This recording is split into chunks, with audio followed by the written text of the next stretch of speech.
ನಾವ್ಯಾರು ಪರಕೀಯರ ಆಡಳಿತದಲ್ಲಿದ್ದೇವ? ಭಾರತ ದೇಶಕ್ಕೆ ಇಂಡಿಪೆಂಡೆನ್ಸ್ ಸಿಕ್ಕಿದೆ. ಇವತ್ತು ದೇಶ ಪ್ರೇಮದ ಬಗ್ಗೆ ಬಹಳ ಗಂಟಾನುಗಂಟೆ ಮಾತಾಡ್ತಾರೆ. ನಾವೇ ರಾಜಕಾರಣಿಗಳ ಮಕ್ಕಳು ಎಷ್ಟು ಜನ ಆರ್ಮಿಗೆ ಹೋಗ್ತಾರೆ? ಪ್ರಪಂಚದ ಒಬ್ಬ ಅತಿ ಹೆಚ್ಚು ಡ್ರೆಸ್ ಮಾಡುವಂತ ವ್ಯಕ್ತಿ ಇದ್ರೆ ಅದು ಭಾರತದ ಪ್ರಧಾನಿ. ನಾನು ಕೇಳುದು, ದೇವೇಗೌಡರು ಮೊಮ್ಮಗನಿಗೆ ಸೀಟು, ಸೊಸೆಗೆ ಸೀಟು, ಮಗನಿಗೆ ಸೀಟು, 2 ಮಕ್ಕಳಿಗೆ ಸೀಟು, ಅಳಿಯನಿಗೆ ಸೀಟು, ಅದಕ್ಕಿಂತ ಹೇಸಿಗೆ ಬೇಕಾ? ಮೊಮ್ಮಕ್ಕಳನ್ನು ಬರಬೇಕು, ನನ್ನ ಅಳಿಯನೂ ಬರ್ಬೇಕಂತ ಹೇಳಿದ್ರೆ ಎಲ್ಲಿ ಡೆಮೋಕ್ರಸಿಯೇ ಇಲ್ಲಲ್ಲ. ನನ್ನ ಜನ್ಮದಲ್ಲಿ ದೇವೇಗೌಡರು ಒಡನಾಟ ಬೇಡ ಅಂತ ಹೇಳಿದ್ರು ಯಡಿಯೂರಪ್ಪ. ಒಂದೇ ಬಟ್ಟಲಿನಲ್ಲಿ ಊಟ ಮಾಡುವವರು ನಾವು ಅಂತ ಹೇಳ್ತಾ ಇದ್ರು. ಯಾವಾಗ ಇವರ ಮಗನಿಗೆ ಸೀಟು ಸಿಕ್ಕಿ ಅವರ ಮಗನಿಗೆ ಸಿಕ್ಕಿತು, ಈಗ ದ್ವೇಷ. ಎಲ್ಲ ಒಳ್ಳೇದಿದೆ ಅಂತ ಹೇಳೋದಿಲ್ಲ, ಆದರೆ ಅವರಿಗಿಂತ ವಿ ಆರ್ ಬೆಟರ್. ನಮ್ಮಲ್ಲಿ ಸ್ವಲ್ಪ ಆದರೂ ಡೆಮೋಕ್ರಸಿ ಇದೆ. ಒಬ್ಬ ದಕ್ಷ ಪ್ರಾಮಾಣಿಕ ಕಾಂಗ್ರೆಸ್ ಕಾರ್ಯಕರ್ತ, ನ್ಯಾಯವಾದಿ ಪದ್ಮರಾಜರವರನ್ನು ಕಣಕ್ಕಿಳಿಸುವಂಥ ಕೆಲಸ ರಾಜ್ಯ ಕಾಂಗ್ರೆಸ್ ಪಕ್ಷದ ನೆಚ್ಚಿನ ಮುಖ್ಯಮಂತ್ರಿಗಳಾದ ಸಿದ್ದರಾಮಯ್ಯನವರು, ಕಾಂಗ್ರೆಸ್ ಪಕ್ಷ ಅಧ್ಯಕ್ಷರಾದ DK ಶಿವಕುಮಾರ್ ಅವರ ಶಿಫಾರಸಿನ ಮೇರೆಗೆ ಆಯ್ಕೆ ಮಾಡಲಾಗಿದೆ. ಇವತ್ತು ಕಾಂಗ್ರೆಸ್ ಪಕ್ಷ ಬಹಳ ವರ್ಷದಿಂದ ಮಂಗಳೂರಿನಲ್ಲಿ ಲೋಕಸಭೆಯನ್ನು ಗೆಲ್ತಾ ಇತ್ತು. ಆದರೆ ಕಳೆದ 32 ವರ್ಷಗಳಿಂದ ನಮ್ಮ ಕೈ ತಪ್ಪಿ ಹೋಗಿದೆ. ಅದನ್ನು ಪುನರಪಿ ಕಾಂಗ್ರೆಸ್ ಪಕ್ಷದ ತೆಕ್ಕೆಗೆ ತರುವಂಥ ಪ್ರಯತ್ನ ನಾವು ಕಾಂಗ್ರೆಸ್ ಪಕ್ಷದ ಕಾರ್ಯಕರ್ತರು ಮಾಡಬೇಕಾಗಿದೆ. ಆ ದೃಷ್ಟಿಯಿಂದ ಸುಳ್ಳೆ ಬಂಡವಾಳವಾದಂತಹ BJPಯನ್ನು ಸೋಲಿಸುವಂಥ ಕೆಲಸ ಈ ಚುನಾವಣೆಯಲ್ಲಿ ಆಗಬೇಕಾಗಿದೆ. ಭಾರತ ದೇಶದಲ್ಲಿ ಅತಿ ಹೆಚ್ಚು ಇಂಜಿನಿಯರಿಂಗ್ ಕಾಲೇಜ್, ಮೆಡಿಕಲ್ ಕಾಲೇಜ್ ಇದ್ದರೆ ಅದು ಕರ್ನಾಟಕದಲ್ಲಿ. ಯಾವುದರಿಂದಾಗಿ ಆಯಿತು? Because of CET. Veerappa Moily ಅವರು CET ಕಾನೂನು ತಂದದ್ದರ ಫಲವಾಗಿ ಇವತ್ತು ಕರ್ನಾಟಕದಲ್ಲಿ, ದೇಶದಲ್ಲಿ ಅತಿ ಹೆಚ್ಚು ಇಂಜಿನಿಯರಿಂಗ್ ಮೆಡಿಕಲ್ ಕಾಲೇಜುಗಳಾಯಿತು. ಆವಾಗ ಭಾಳ ಮಠಾಧಿಪತಿಗಳು, ಕಾಲೇಜು ಎಜುಕೇಷನಿಸ್ಟ್ಗಳೆಲ್ಲ ಭಾಳ ವಿರೋಧ ಮಾಡಿದರು.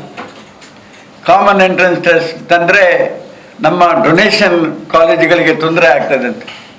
ಆದರೆ ವೀರಪ್ಪ ಮೊಯ್ಲಿಯವರು ಸಾಮಾನ್ಯ ವರ್ಗದ ಬಡವನ ಮಗ ಕೂಡ ಡಾಕ್ಟರ್ ಆಗಬೇಕು, ಇಂಜಿನಿಯರ್ ಆಗಬೇಕೆಂಬ ದೂರದೃಷ್ಟಿಯಿಂದ ಆ ಕಾನೂನನ್ನು ಕಾರ್ಯಗತ ಮಾಡಿದರು.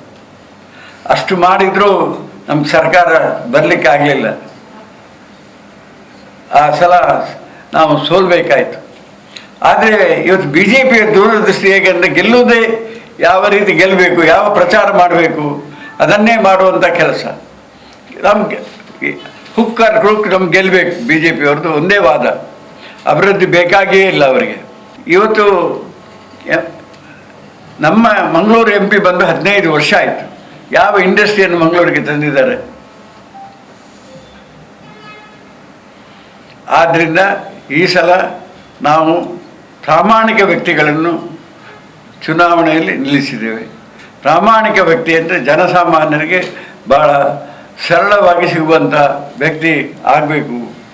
ಇವತ್ತು ಹಿಂದಿನ ಪ್ರಧಾನಿಗಳು ನಾವೆಲ್ಲ ಕಂಡಂತೆ ಅಂಬಾಸಿಡರ್ ಕಾರ್ಗಳನ್ನೇ ಯೂಸ್ ಮಾಡ್ತಾಯಿದ್ರು. ಅಪ್ ಟು ಮನಮೋಹನ್ ಸಿಂಗ್ ಕೂಡ ಪ್ರಧಾನಿ ಆಗಿದ್ದಾಗ ಅವರು ಅಂಬಾಸಿಡರ್ ಕಾರನ್ನೇ ಯೂಸ್ ಮಾಡ್ತಾಯಿದ್ರು. ನಾವು ದೇಶಿ ವಾಹನಗಳನ್ನು ಉಪಯೋಗ ಮಾಡಬೇಕಂದ್ರೆ ನಮ್ಮ ವಾದ ಇದೆ ಒಂದು ಕಡೆಯಿಂದ. ಆದರೆ ಇವತ್ತು ಹಾಗೆಲ್ಲ. ಇವತ್ತು ಪ್ರಪಂಚದ ಬಹಳ ವಿಶೇಷವಾದಂಥ ಕಾರುಗಳೇ ಭಾರತದಲ್ಲಿ ಪ್ರಧಾನಿಯವರು ಉಪಯೋಗಿಸುವಂಥ ವ್ಯವಸ್ಥೆಯನ್ನು ನಾವು ನೋಡ್ತಾ ಇದ್ದೇವೆ. BMW, Rolls Royce, Range Rover, ಅವರ ಅಂಬಾಸಿಡರ್ ಕಾರ್, ದೇಶಿ ಕಾರ್ನಲ್ಲಿ ಕೂತ್ಕೊಳ್ಳೋದೇ ಇಲ್ಲ. ಆದರೆ ಭಾಷಣ ಮಾಡ್ತಾರೆ, ಒಳ್ಳೆ ಭಾಷಣ ಮಾಡ್ತಾರೆ. ಆದರೆ ಯುವಕರು ಏನಾಗಿದೆ, ಆ ಭಾಷಣಕ್ಕೆ ಮರಳಾಗುವಂಥ ವ್ಯವಸ್ಥೆ ಆಗಿದೆ. ಹಿಂದೆಲ್ಲ ನಮ್ಮ ಜೀವನದಲ್ಲಿ ಜವಾಹರ್ಲಾಲ್ ನೆಹರು ಮಂಗಳೂರಿಗೆ ಬಂದು ಹೋಗಿದ್ದಾರೆ, ಇಂದಿರಾ ಗಾಂಧಿ ಬಂದು ಹೋಗಿದ್ದಾರೆ, ರಾಜೀವ್ ಗಾಂಧಿಯವರು ಬಂದು ಹೋಗಿದ್ದಾರೆ. ಯಾರು ಕೂಡ ಇಂತಹ ಜಯಘೋಷಗಳನ್ನೆಲ್ಲ ಮಾಡಿ ಈ ವಿಶೇಷ ವ್ಯವಸ್ಥೆಯನ್ನು ತೋರಿಸ್ತಾ ಇರಲಿಲ್ಲ. ಆಮೇಲೆ ಡೆಲ್ಲಿಯಲ್ಲಿ ಪಾರ್ಲಿಮೆಂಟ್ನಲ್ಲಿ ಮಾತಾಡುವಂಥ ಶಕ್ತಿ ಉಳ್ಳಂಥ MP ನಮಗೆ ಬೇಕು. ಅದಕ್ಕಾಗಿ ಇವತ್ತು ಸಲ ನಮ್ಮ ಜಿಲ್ಲೆಯ ಎರಡೂ ಜಿಲ್ಲೆಯಲ್ಲಿ, ಅಲ್ಲಿ ಉಡುಪಿಯಲ್ಲಿ ಜಯಪ್ರಕಾಶ್ ಹೆಗ್ಡೆ, ಇಲ್ಲಿ ಪದ್ಮರಾಜ್ ಅವರು. ಅವರಿಗೆ ಜನ ವೋಟ್ ಕೊಟ್ಟು ಗೆಲ್ಲಿಸಬೇಕು. ಅದಕ್ಕಾಗಿ ನಾವು ಇವತ್ತು ಇಲ್ಲಿ ಮಾಧ್ಯಮ ಮಿತ್ರರಲ್ಲಿ ಭಿನ್ನ ಮಾಡ್ತಾ ಇದ್ದೇವೆ. ಯಾವಾಗಲಿಂದ ಸೋಲಲಿಕ್ಕೆ ಪ್ರಾರಂಭ ಆಯಿತು? ಬಾಬ್ರಿ ಮಸೀದಿಗೆ ಯಾವಾಗ BJP ಅವರು ಕೈ ಹಾಕಿದ್ರು, ಆ ನಂತರ ಭಾವನಾತ್ಮಕವಾಗಿ ಈ ಜಿಲ್ಲೆ, ಈ ರಾಜ್ಯ, ಈ ದೇಶದಲ್ಲಿ ಬದಲಾವಣೆಗಳನ್ನು ತರಲಿಕ್ಕೆ BJP ಅವರಿಗೆ ಸಾಧ್ಯ ಆಯಿತು. ಭಾವನೆಗೆ ಕೈ ಹಾಕಿದ್ರು ಅವರು. ಹಿಂದೆ ಭಾವನೆಗಳಿಗೆ ಭಾಳ ದೊಡ್ಡ ಪ್ರಾಶಸ್ತ್ಯ ಇರಲಿಲ್ಲ. ಅಭಿವೃದ್ಧಿ, ಬಡತನ ನಿರ್ಮೂಲನ, ಅದಕ್ಕೆ ಆದ್ಯತೆ ಇತ್ತು. ಯಾಕೆಂದರೆ ನಾನು ಬಾಲಕನಾಗಿದ್ದಾಗ ನಾನು ನೋಡಿದ್ದೇನೆ. ನಾನು ಒಂದು ಶ್ರೀಮಂತ ಮನೆತನದಿಂದ ಬಂದವ. ಆದರೆ ನಮ್ಮ ಚಡ್ಡಿ ಯಾವಾಗಲೂ ಹರಿತಾ ಇತ್ತು. ಅದಕ್ಕೆ ರಫ್ ಹಾಕಿ ಚಡ್ಡಿಯನ್ನು ಹಾಕ್ತಾ ಇದ್ದಂಥ ಕಾಲ ಇತ್ತು. ಇವತ್ತು ಯಾರಾದರೂ ನಮ್ಮ ಮಕ್ಕಳು ಆ ರಫ್ ಹಾಕಿದ ಚಡ್ಡಿಯನ್ನು ಹಾಕ್ತಾರ, ರಫ್ ಹಾಕಿದ ಅಂಗಿಯನ್ನು ಉಪಯೋಗ ಮಾಡ್ತಾರ? ಇದು ಎಲ್ಲ ಬದಲಾವಣೆಗಳು. ಇವತ್ತು ಕರ್ನಾಟಕ ರಾಜ್ಯದಲ್ಲಿ ಕಾಂಗ್ರೆಸ್ ಸರ್ಕಾರ ಇದೆ. ಸಿದ್ದರಾಮಯ್ಯನವರು ನುಡಿದಂತೆ ನಡೆಯುವ ಒಬ್ಬ ಮುಖ್ಯಮಂತ್ರಿಗಳು ನಮಗೆ ಸಿಕ್ಕಿದ್ದಾರೆ.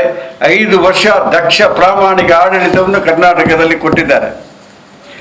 ಅವರು ಅವರ 5 ಗ್ಯಾರಂಟಿಗಳ ಫಲವಾಗಿ ಕರ್ನಾಟಕದಲ್ಲಿ ಕಾಂಗ್ರೆಸ್ ಪಕ್ಷ ಆಡಳಿತಕ್ಕೆ ಇವತ್ತು ಬಂದಿದೆ. ದಕ್ಷಿಣ ಕನ್ನಡ ಜಿಲ್ಲೆಯಲ್ಲಿ ಬರಲಿಲ್ಲ. ಯಾಕೆ ಬರಲಿಲ್ಲ ಅಂತ ತಾವು ಹೇಳ್ಬೋದು. ನನ್ನನ್ನು ಸೇರಿಸಿ ನಮ್ಮ ವರ್ಕೌಟ್ ಕರೆಕ್ಟ್ ಆಗಲಿಲ್ಲ. ಬೇರೆ ಬೇರೆ ರೀತಿಯಲ್ಲಿ ನಮ್ಮ ತಪ್ಪಿನಿಂದಾಗಿ ನಾವು ಮನೆಗೆ ಹೋಗಿ ಅದನ್ನು ಹೇಳುವುದರಲ್ಲಿ ಫೇಲಿಯರ್ ಆಗಿದ್ದೇವೆ. ಆದರೆ ಈ ಸಲ ಹಾಗೆಲ್ಲ MP ಚುನಾವಣೆಯಲ್ಲಿ ಅದನ್ನು ಮನೆಗೆ ಹೋಗಿ ಜನರಿಗೆ ತಿಳಿಸುವಂಥ ಕೆಲಸ ನಾವು ಮಾಡ್ತೇವೆ. ನಾನು ಮಾಜಿ ಮಂತ್ರಿ, ಮಾಜಿ MLA ಅಂತ ಮನೆಯಲ್ಲಿ ಕೂತ್ಕೊಳ್ಳೋದು. ನಾನು ಕೂಡ ಒಬ್ಬ ಕಾಂಗ್ರೆಸ್ ಸಕ್ರಿಯ ಕಾರ್ಯಕರ್ತನಾಗಿ ದುಡಿತೇನೆ. ಇವತ್ತು ನಾನು ನೋಡ್ತೇನೆ TV ಯಲ್ಲಿ, ನೀವು ಯಾಕೆ ಇಲ್ಲ, ನಾನು ದೇಶಕ್ಕಾಗಿ ಓಟ್ ಕೊಡ್ತೇನೆ ಅಂತ. ನಾವ್ಯಾರು ಪರಕೀಯರ ಆಡಳಿತದಲ್ಲಿದ್ದೇವ? ಭಾರತ ದೇಶಕ್ಕೆ ಇಂಡಿಪೆಂಡೆನ್ಸ್ ಸಿಕ್ಕಿದೆ. ಇವತ್ತು ದೇಶ ಪ್ರೇಮದ ಬಗ್ಗೆ ಬಹಳ ಗಂಟಾನುಗಂಟೆ ಮಾತಾಡ್ತಾರೆ.